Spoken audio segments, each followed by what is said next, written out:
Welcome to Night Shadows. I'm Stuart Best, where the paranormal is normal, where that which you thought you knew, you didn't, and where the future can be known if you know exactly where to look. Well, good evening, everyone, and thank you for tuning in to Night Shadows. Listen to our update. We have Larry on board. Hi, Larry. How's it going? Hello, Stuart. Thanks for having me. Lots of news these days. Yeah, why don't we start with something that appears to be possibly an imminent breakout of war, and when we say imminent, very close. Donald Trump made a remark about North Korea, and he said we have to do something quickly. Now, whatever that something was, he sort of left unknown, I guess we could say it. But you have information about the South Korean president visiting Donald tomorrow. What do you think that's about? It appears almost like he's been commanded to come to the White House after maybe doing some peace deals with North Korea. Can you enlighten us on that? Well, it's very interesting, and I noted that hardly any of the news people are carrying the report at all. But we well know that the new president of South Korea that came in after they had removed the president at the time of South Korea, he's a different kind of sort. And remember, he's he's kind of left, reminds me a little bit of Obama in a way. He came in talking peace, reconciliation, wanted to somehow get the North and the South in Korea to work together, and making all kind of overtures towards Kim. And remember, it wasn't about a week after that we had brought the new THAAD missile defense units into South Korea, which North Korea did not like and China did not like. And right. Remember, about a week later, the new president, Moon, suspended any more defense moving into South Korea from the U.S. And I believe actually tried to get them to shut down the two THAAD units, but they did not do that. Now, later on, there was a North Korean drone had photographs of the locations and the units, those THAAD units that we had positioned in South Korea. That came out. Well, a couple of days ago, there were some reports that something had been discovered, and Trump had invited, if you want to use that term, President Moon of South Korea immediately to the White House. Now, reports today on Fox indicate that President Moon of South Korea will arrive at the White House to meet with Trump tomorrow, which will be Thursday. And Fox actually broke the news, and I'd like your opinion on this. They have now discovered that this new president, Moon, had been in secret contact with Kim and the North Korean government and was trying to use bribes to bring peace. And that was undermining and undercutting our two, carrier task forces and all of our military that is there to back Kim down from the nuclear and missile technology, But anyway... sad to say, the President Moon is a little different cut, and he's a pacifier. But the pacifier goes to Washington tomorrow, so I don't know.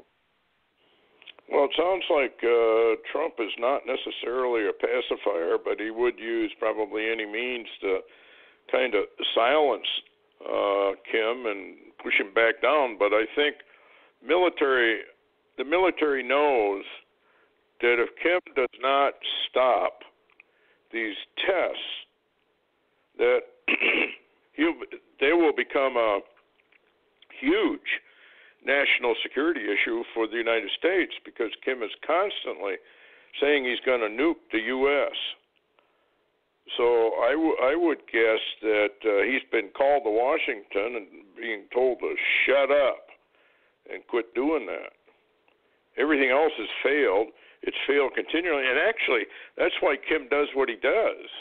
He rattles all the cages, makes all these threats.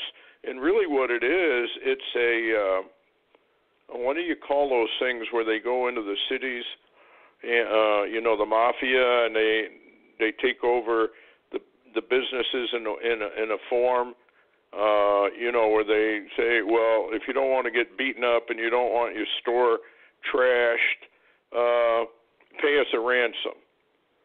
Isn't that similar to what Kim is actually doing?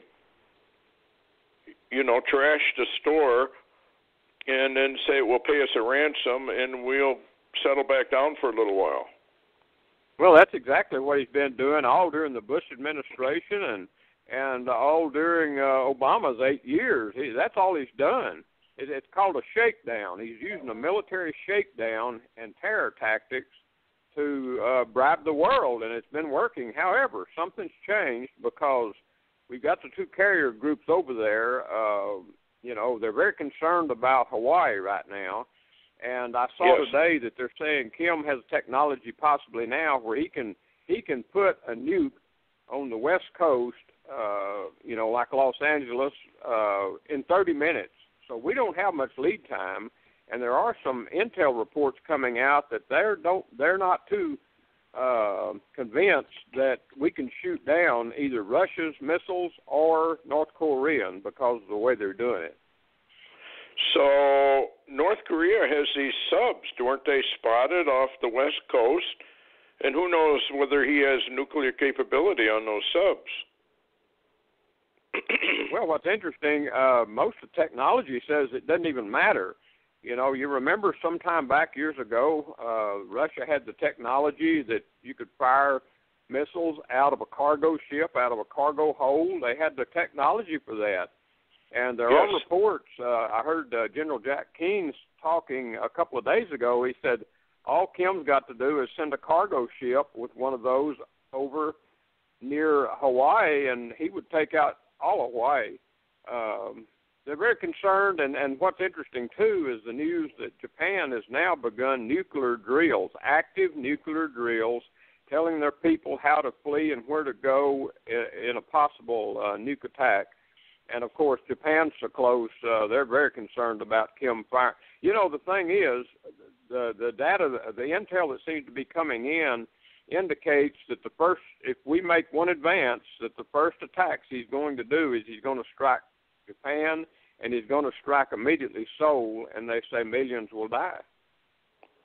Well, of course, the Dr. Doom and the remote viewers did say that Kim would use a nuke in anger. Yeah. So maybe we try some really stiff penalties and whatnot economically, or I just don't believe that China is our friend, but our military does have to reckon not only with North Korea, they got to reckon with Russia, which has a border along North Korea, China, which has a border along North Korea, and we have to reckon with Persia, Iran, which is buddy-buddy with Kim.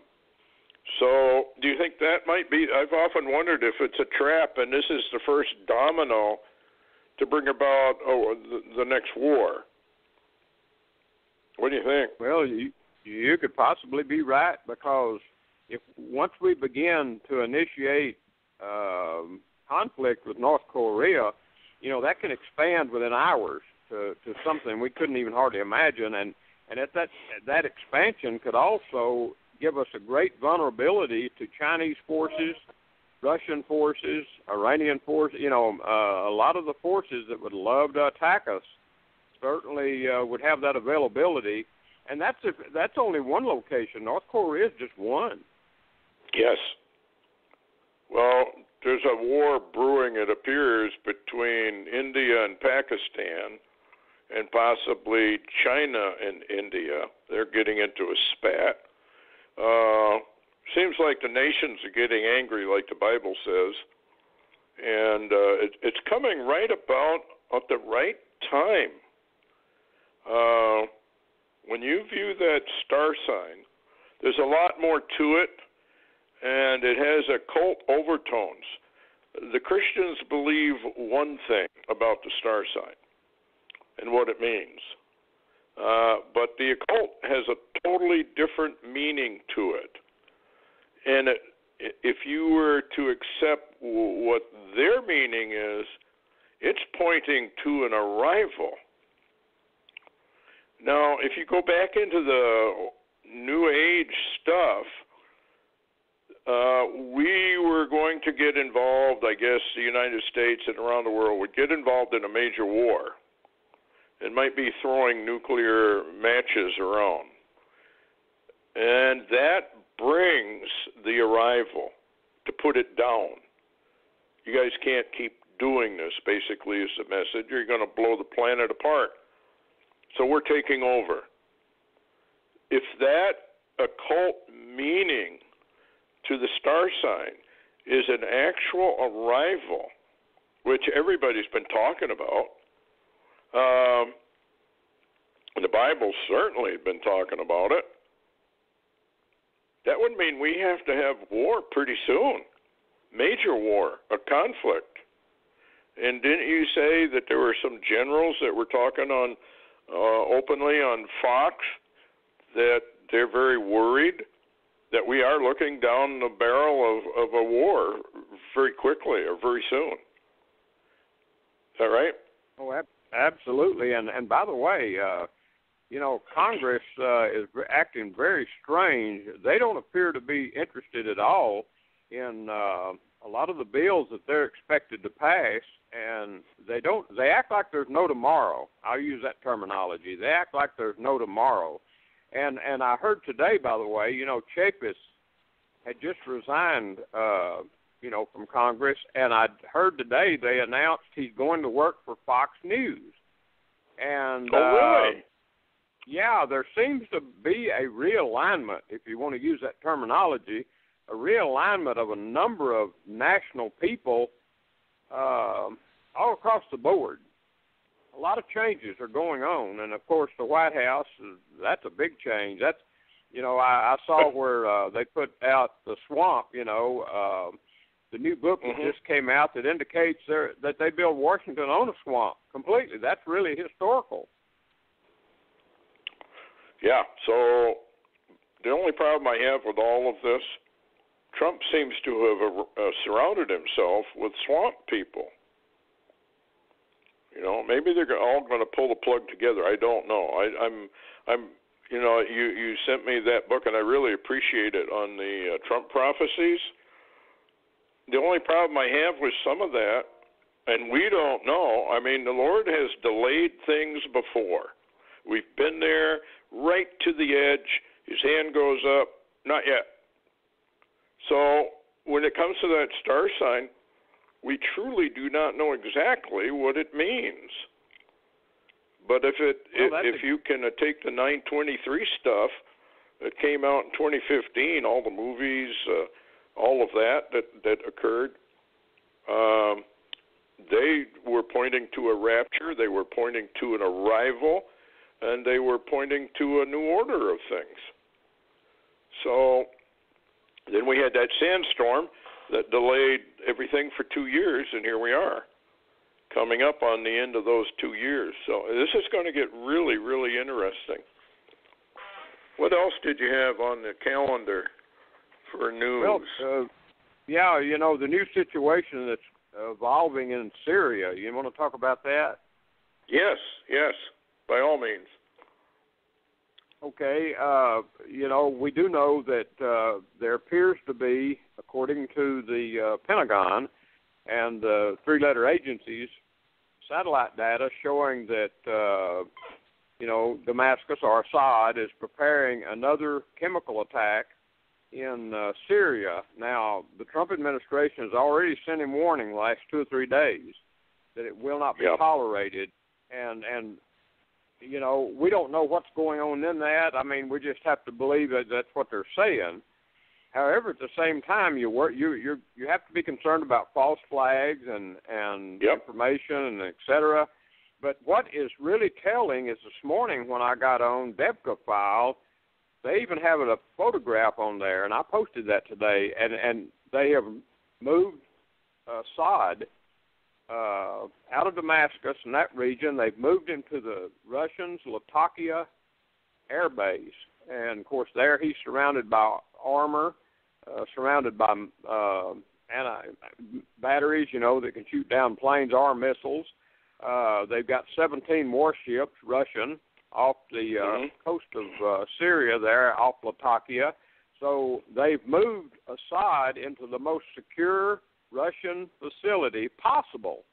Now, to me, that's telling. That is telling. And at the same time, Russians, Iranians, Hezbollah, all of this is going on, and they are thumbing their nose basically at the U.S. and saying that they will not tolerate an attack on Assad forces. So, there we are again. We got problems in another location, Syria, and some of the generals are saying it appears that this really could be the hottest location for something to blow because of the closeness of so much military technology and the good stuff. In other words, what I'm talking about, the air defenses and a lot of the that whole region is just littered with military hardware. Well, it would seem that once again, Putin, the master chess player, had got wind that there was going to be an attempt to eliminate Assad, maybe taking out Damascus at the same time.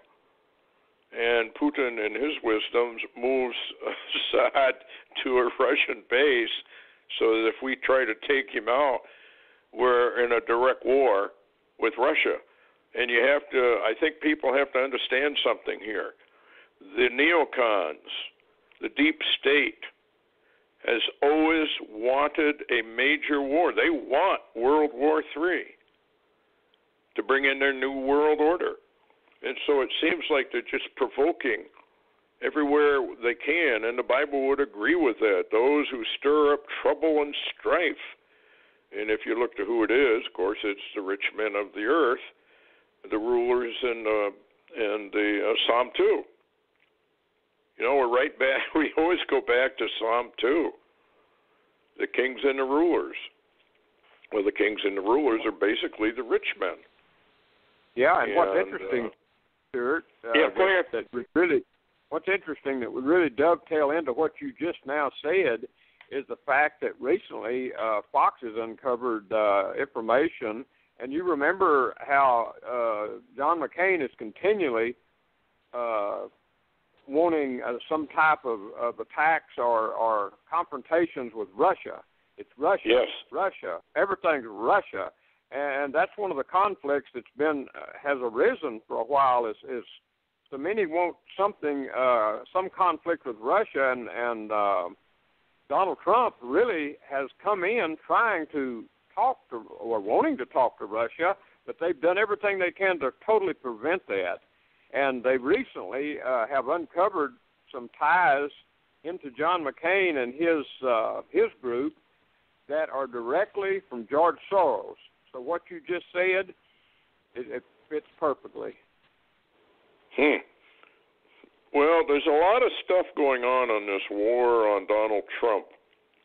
There's a guy on TV, and I did not write down the Senate bill, or I think it's a Senate bill, that has been introduced to modify the Article 25. I haven't vetted this, so I don't know if it's true or not, but I'm putting it out there kind of keep your ears open, because what this modification does, now get this, it allows ex-presidents and vice presidents to get rid of Trump if they so choose. They can declare him mentally incompetent, which they've been working on for a long time, and they cite some awful, stupid things, but then sometimes I think the Beltway is the insane asylum of the United States and possibly even the world.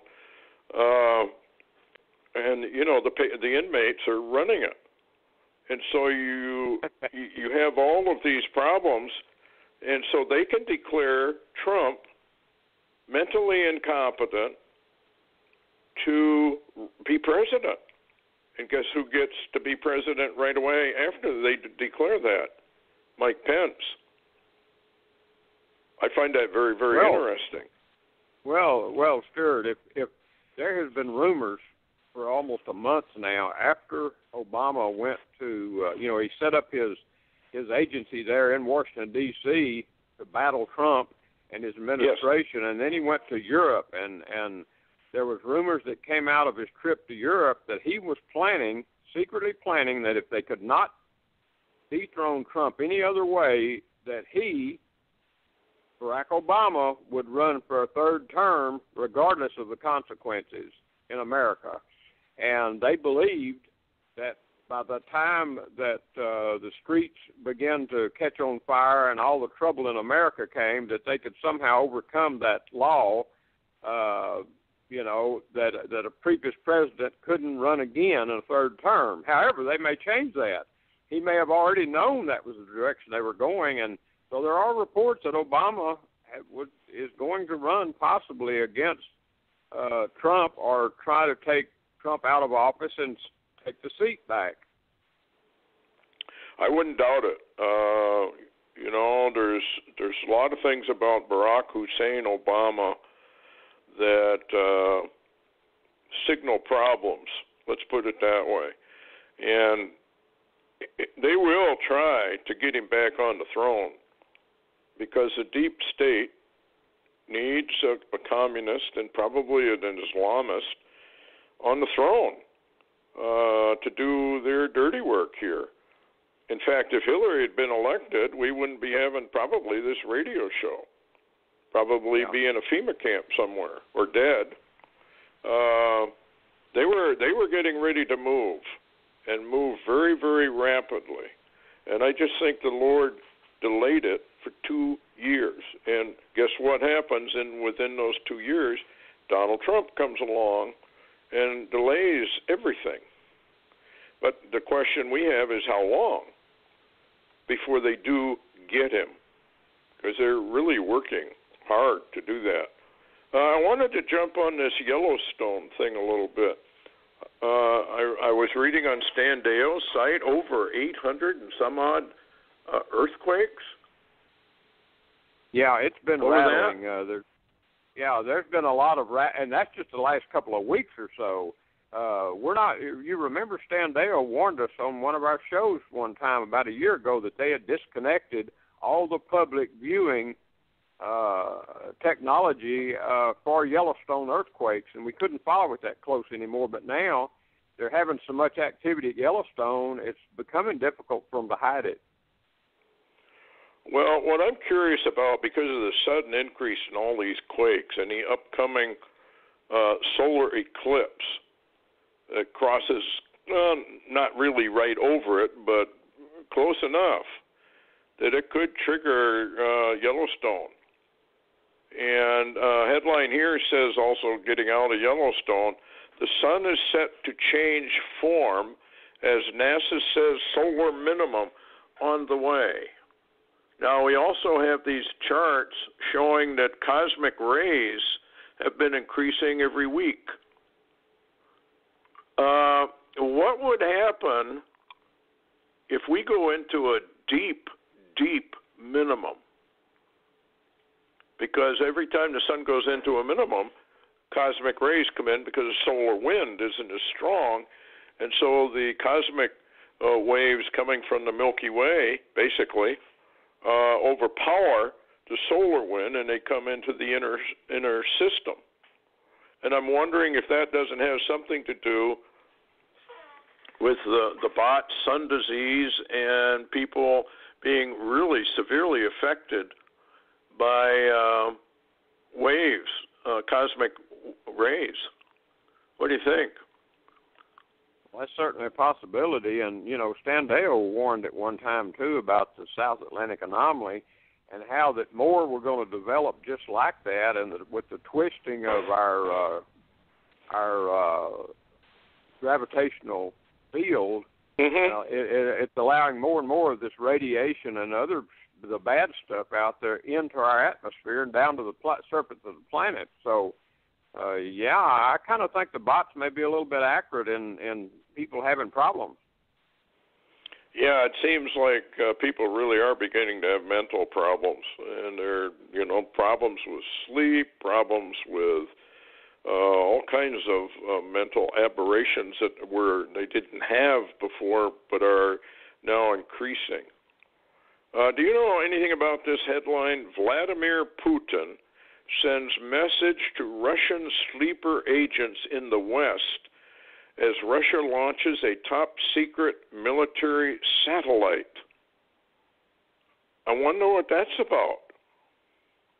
I don't know, Stuart, but I don't know if you've been paying attention to the SpaceX launches, but they've been launching 10 and 15 satellites a day. I don't know if you've noticed really? that. We're launching a lot of secret stuff ourselves. They say some of it's the Iridium system, and who knows what else. But, yeah, we're having a SpaceX go almost every day lately, and some of them are carrying 10 or 15 satellites. They're all going up. Wow. Well, get ready for trouble, folks. And somebody sent me this. It's kind of interesting. This is from Oregon, and it's the Oregon State Senate. Passed a Senate Bill 494. And this is a heads up for everybody. The bill is designed to allow for the starving and dehydrating to death of patients with dementia or mental illness. What do you think of that one? Well, I think they're just going to kill them. I mean, that's what it sounds like. How can you say anything else? Well, would they not be doing the same thing maybe all over the United States?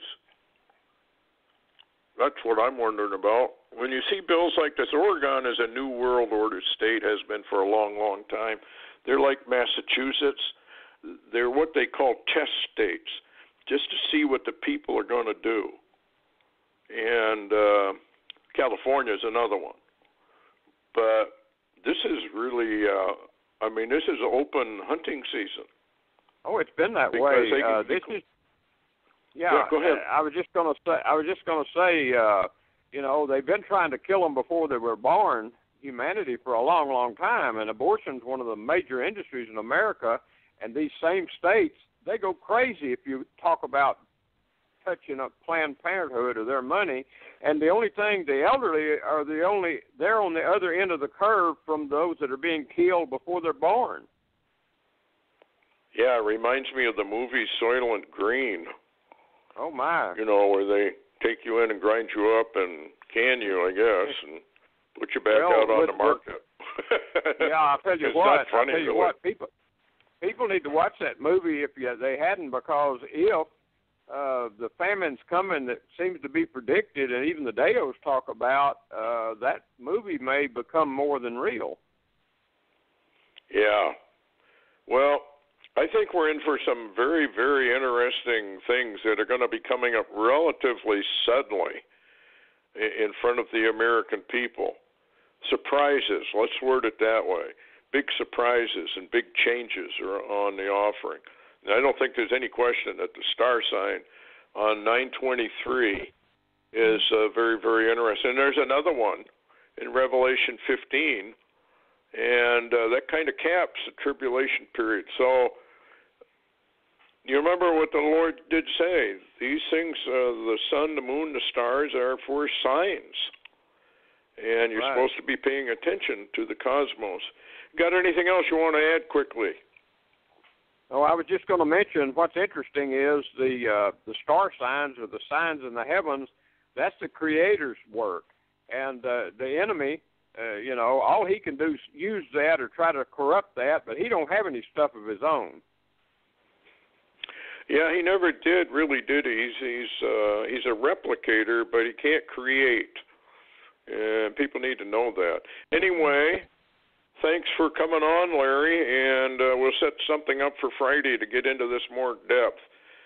So thanks for listening, everyone, and good night.